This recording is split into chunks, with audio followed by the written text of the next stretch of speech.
Hello, hello, everybody, and welcome to another episode of Let's Interview the Finalists for the upcoming Wizarding World of Harry Potter tabletop campaign. Today, I am with DarkLink, Heyo. and DarkLink has chosen, as of course, his top choice, President Kiwi. All hail the Hi. president. Kiwi, kiwi, kiwi, kiwi. Yes. Kiwi's very popular, as I'm sure many of you have noticed throughout these interviews. So I am just going to get out of the way and let Kiwi take over from here. So, Kiwi, whenever you're ready. I guess we could start with what got you into tabletop gaming in the first place. Oh, that was a mess. So basically what happened that got me into tabletop gaming was I just started hearing a lot about it, seeing some things about it, showing up in my YouTube stuff, and eventually decided, you know what, I want to do that. And I started a group of 9 newbies to D&D and never turned back since. It's been awesome. What interests you in tabletop? I've always liked the fact that it's a very improv-based storytelling format, because with a regular book or something, you've got one person who defines the entire story, and even if there's a wrench thrown in the plot, it's a wrench thrown in the plot that pushes it along. With a lot of the stuff from Dungeons and Dragons and everything, you end up seeing this very organic plot develop, which is a lot more character-focused, which has been one of my favorite things in a lot of TV shows too. Everybody has their own job, and it just flows. It's really cool. It's really cool. I guess to go with that, what drew you to this campaign in particular? So at first it was the fact that Dawn Forge put out that call to action video and went, hey, go check this guy out. And I was like, wait a minute, I think I recognize that face from the Cinema Trials, actually. Cool. Yeah. And so Sounds after, fun. yeah. And after that, I started looking through the videos, interacting with the community, put up my audition. Wasn't quite hooked yet, but the second I got those replies, I was like, this is where I need to be. Just the community's great and everything. Since in your audition you mentioned that you weren't all that familiar with the Harry Potter world, that you were reading on the wiki, what from what you've read so far has interested you about the Harry Potter universe?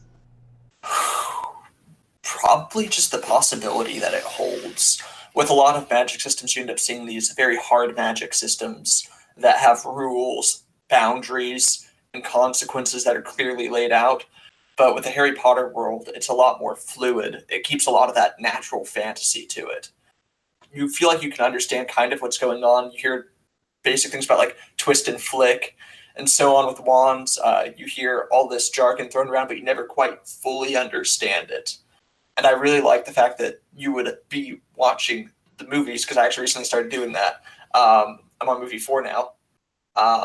But you have these moments where you come across the scene where Pettigrew's drinking unicorn blood. And I was like, wait, unicorn blood does that? That's awesome.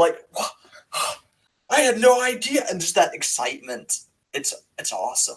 As someone who, at least initially, didn't consider themselves a huge Harry Potter fan, why do you believe that you should be given a spot in this position versus somebody who is a huge Harry Potter fan?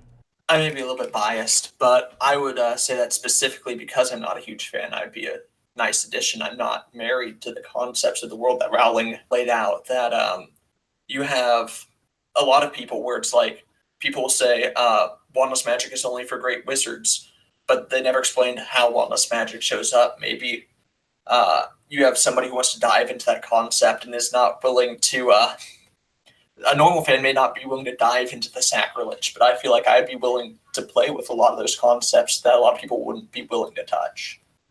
That is a really interesting idea. What was your character creation process for Alannah? So the main thing that I wanted to do first was find something that I felt like I could do voice-wise, because it's always been one of my limitations, and I love to do character voices. And recently I've been picking up an Irish accent. And I'm sorry for the Irish people who might ever have to hear this. But I've been doing my best with that. So I was like, hey, let's play an Irish character. And my next question was, well, I don't want to play an Irish person from Ireland because they'd go to Hogwarts. So where's one of the biggest populations of Irish people? Oddly enough, that's Argentina. Started looking at the schools. Castle Brookstow seemed pretty cool. So I started building this character for Argentina who's Irish. Then I went, well, I want to make this character Christian because I'm Christian. I'd love to explore that in the Harry Potter world because nobody ever mentioned it. So then I ended up making a Catholic character because Irish people are typically Catholic. It's not so much true anymore, but traditionally. And so then I was like, so now I've got this Irish character. What would she be struggling with going into a wizarding world? Well, first of all, she's going into a very Hispanic or Portuguese area, so she'd have a very large cultural difference. You don't hear much about religion, so I assume it's not very big in the wizarding world, so that'd be a fun concept to play with. So now I've got cultural problems and religious problems. And from there, I just continued to just question how that would affect her in different ways. Since Alannah lives in Argentina, what do you believe the Argentinian magical community looks like? I would imagine it'd be very diverse, just like the actual Argentinian community.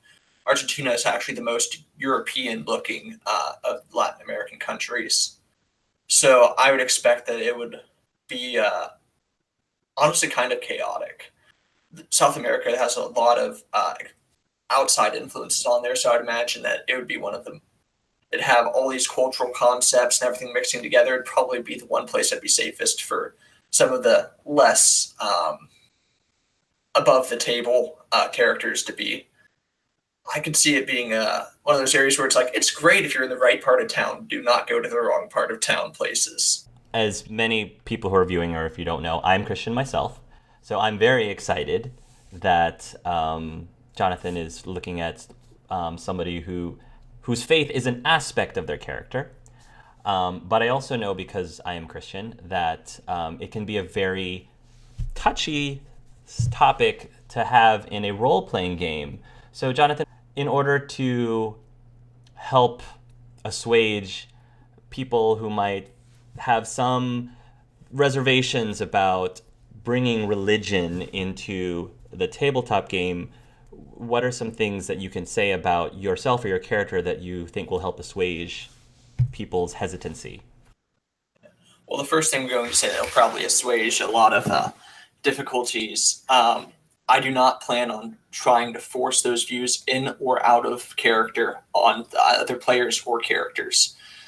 This is something I plan on being a personal journey for Alannah in character, that she will be struggling with questions with her own faith, and not so much trying to force those on other people as maybe drawing other people into herself to help her deal with things. Naturally, there would be moments where it might come up where she talks about these things. But again, I feel like her being a more reserved character would not push this out.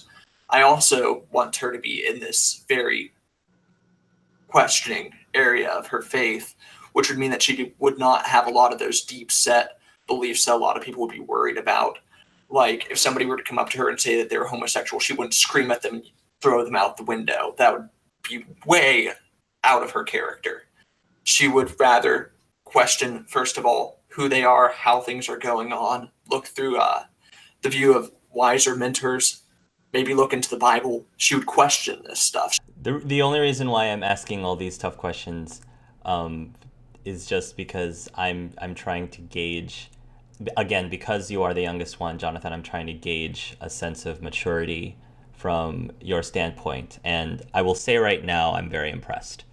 Thank you. So we could, I guess, dive into the in-character portion. Can I do a quick apology to the viewers before this even begins? So, Alannah is a female character, and I am not. I am going to do my best. Many people, many masculine people have played feminine characters, and female people have played male characters before, so that wouldn't be a problem in this community. Yeah, if anything, Mikey is going to be docking you on your accent, not necessarily your female voice. So, Mikey, I know you're watching. As soon as As soon as you were apologizing about your Irish accent, I was like, don't let Mikey see this audition. Nah, when he comes over, bring him to the bar. The bar. The bar. I'm so sorry, Mikey. Hey, so that Mikey can dock the most amount of points, her family comes from Clare, so like you can like dock all the points for specific regional parts of it. If there is a thumbs down on your video, Jonathan, I know that's going to be Mikey. So.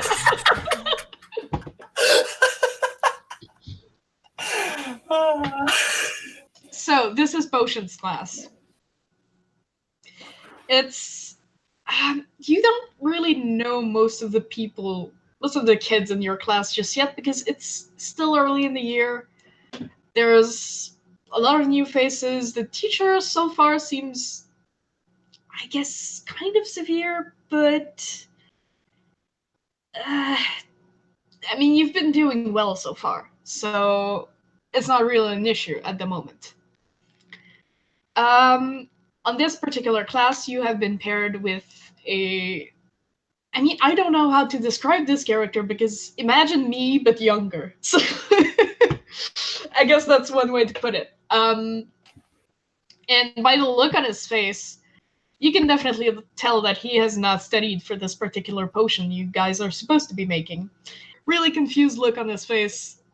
Things are not going to go really fine. You're supposed to be making a memory potion. And this kid looks at you, and he has no idea what he's doing right now. I think it says feathers, right? We're supposed to put feathers in there? I wouldn't do that very much. I'd rather think that, we're doing a memory potion, and mushroom wort tends to have a greater effect on all of that. I don't remember a damn thing about it.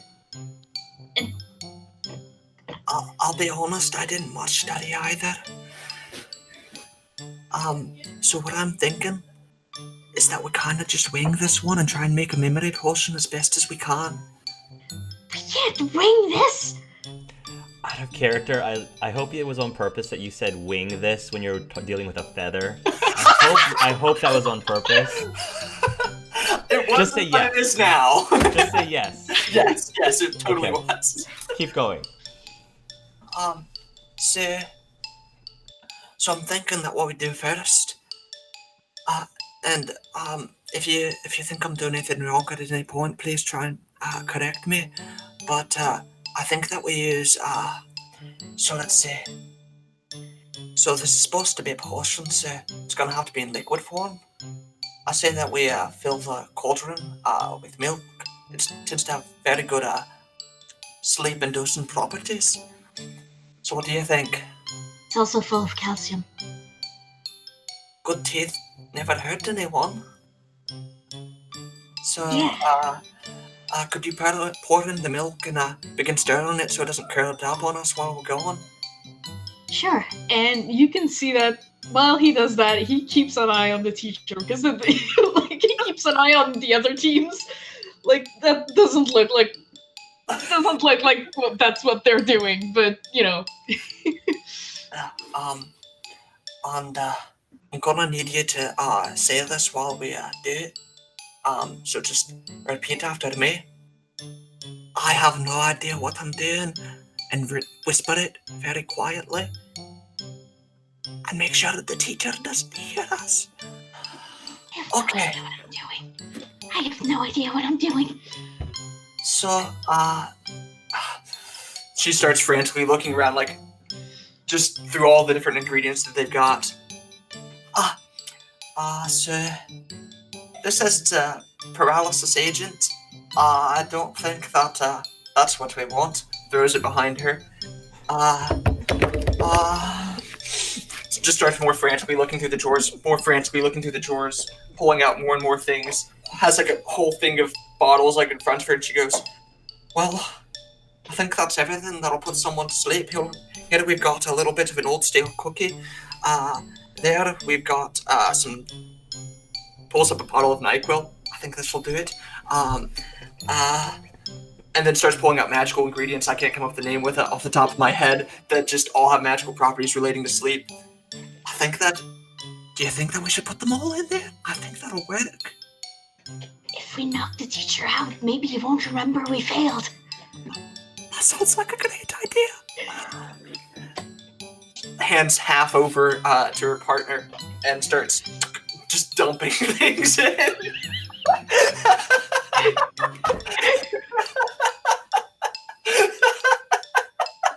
This is amazing.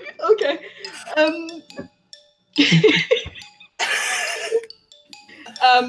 He definitely follows your instructions. Keep staring, keep, saying under his breath, I have no idea what I'm doing. So, she'll just continue to stare at it, maybe whisper a few incantations over it, because it was mentioned there's some magic to potion making on the wiki. And at a certain point, I would assume that she would be done.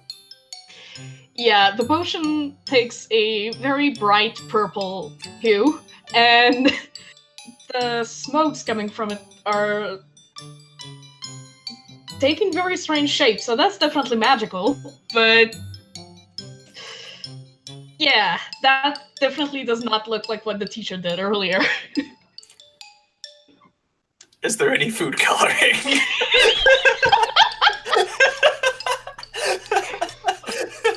I would imagine there would be some ingredients that could change the color of the overall potion. She's going to look around and find out what color everyone else's potion is and mix it.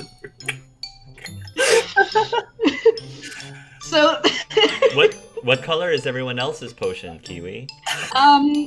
everyone else's potion is a very light yellow. So, compared to that noxious purple, it's definitely not the right thing. But she's gonna dilute it first, just to make sure that she can change the color properly. We're gonna bleach it first. You know, it's like when you're dyeing your hair. It's like you bleach it first, and then yeah. So yeah, now we pour like a half gallon of bleach into the potion. And then we start coloring it. You know what? I'm not sure I want the teacher to try it. At the very worst, she's not going to survive it. I think it's gonna. If you put bleach in there, I think it's gonna knock her out. I definitely guarantee you it will knock her out. I really was not imagining this to go this way, but you know what? This is great. Okay, So does it look like everyone else's vaguely? it's gotten somewhat paler. I'd say it's more orangish, but it's a closer to what the others look like. Do you think that'll work? You know what? I think so. Just cross your fingers that doesn't kill her. Cross her fingers that it does? We take to the streets and run. I'll take the left door, you take the right. Got it. And when the teacher walks over, there's a very interesting smell coming from that potion in particular, and the teacher's face scrunches up just by walking close to their desk. And she doesn't look particularly pleased with what she smells. A good potion's not supposed to smell good, ma'am. I suppose so. But my question would be rather how you two managed to make such a mess over your desks. There's a bunch of empty containers surrounding them. There's a half-full bottle of bleach just on one side. She just kicks it underneath the desk.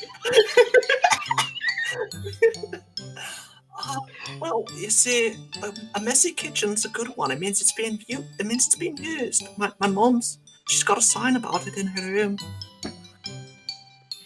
While this is true, we need to keep a safety. Got it. Immediately just starts frantically putting everything back up. May I ask, also, Kiwi, how are the other students reacting to this spectacle? I'd say some of the students that were closest to these two's desk are completely losing it. Like laughing super hard, trying not to look like they totally know what just happened there. The other students, like in far other reaches of the classroom, are just looking at them curiously, wondering why the teacher looks so angry. Well, in that case, Alannah's also redder than a tomato, so... Like, you can't even see her freckles anymore, it's just red. Now that we've got everything mostly cleaned up, you think that maybe you could try a potion and move on? You know what? I might do that. And she takes a ladle, I guess, puts it into the cauldron, and brings it closer to her mouth. But Just about the second it touches her lips, Alannah starts getting ready to run. and she looks at the two youngsters very deep, like if looks could kill. You know what? I would rather you try it. I think she's talking to you. What? No, she's talking to you. She looked at you first. And the kid's just growing white, like complete, like all color drains from his face. As if he was bleached. He was bleached. I'll give you a nice one on this one. This one's mostly my fault. I'll take it. And she reaches out for the ladle. No. And the kid's just like brings the ladle back. I didn't follow the instructions at all. Let's just take the detention and not drink that. No one drink that. That's bad. But you remember that that saying from Hermione's book? It's worse to get expelled than killed. So what I'm thinking is that if God wants me, he can have me. I had no idea this would go this way. I guess at that moment the teacher kind of realizes this is probably a bad idea to one, have the kids drink that, to drink that yourself. So detention it is. Probably not the first time this has happened with Alannah. Probably not the first time. Probably not even like the 20th. 3 days. This is just every single potions class with her. So one thing I will say is, if it doesn't work out with you, DarkLink, can you and Kiwi and Astra do a spin-off animated series of your characters? Can we just confirm, just right here?